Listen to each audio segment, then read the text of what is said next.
what's up? Hello mga ka-trip, hello everyone. Kamusta na kayo? Kamusta ang inyong nakaraang Holy Week, Semana Santa? So, eto ako mga ka-trip, nakikita nyo yung background kung saan narito po tayo sa isang simbahan at kung saan ang aking pamilya, nagkaroon kami ng family bonding para puntahan itong simbahang ito.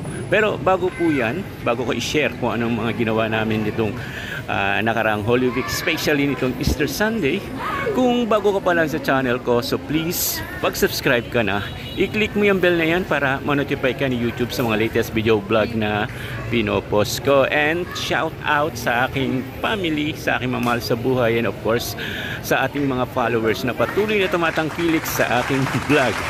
So paki-like, share, comment lang itong vlog na to, and of course, do not skip ads mga ka-trip. Well, what I said mga ka-trip, narito po tayo sa isang simbahan dito sa Laurel, Batangas. Ito yung simbahang bato.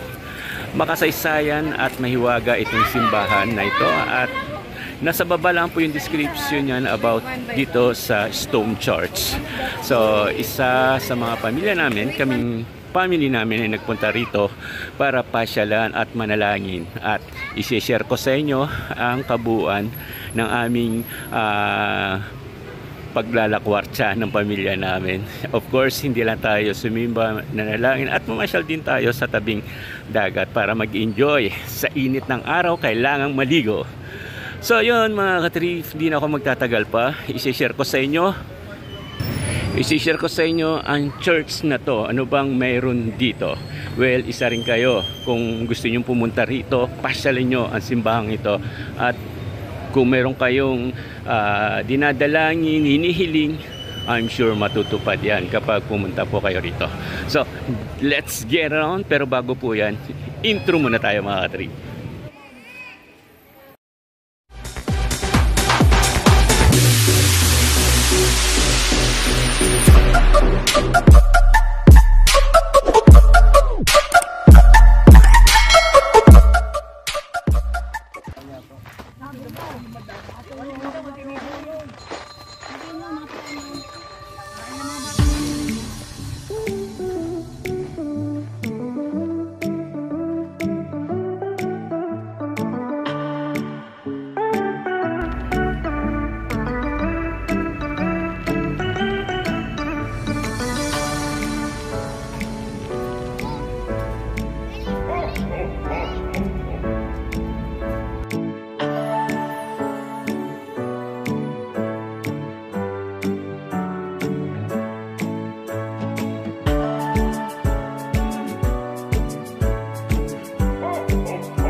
A few moments later.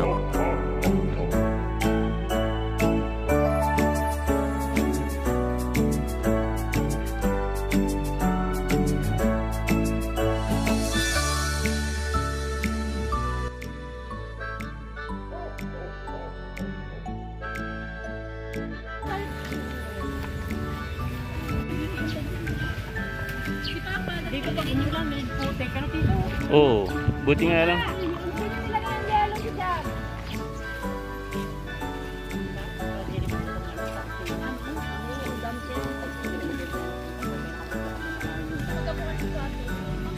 Sabi nito sila kasi daramdin kita pa yan siya. Pa kayo. Hindi, kinayos na.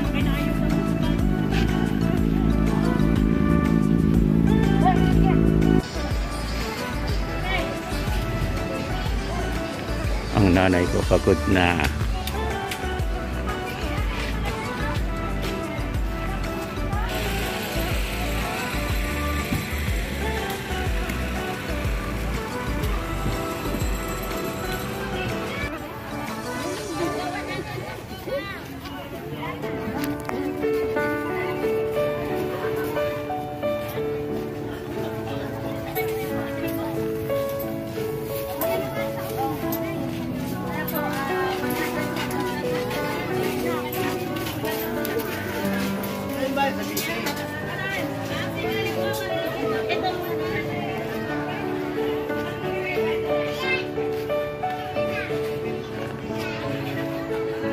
A few inches later.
Sa ano? Ano, nagulo ka na, bunsa? Tingin ka muna rito. Shout out mo. Ivan. Shout out. Yeah.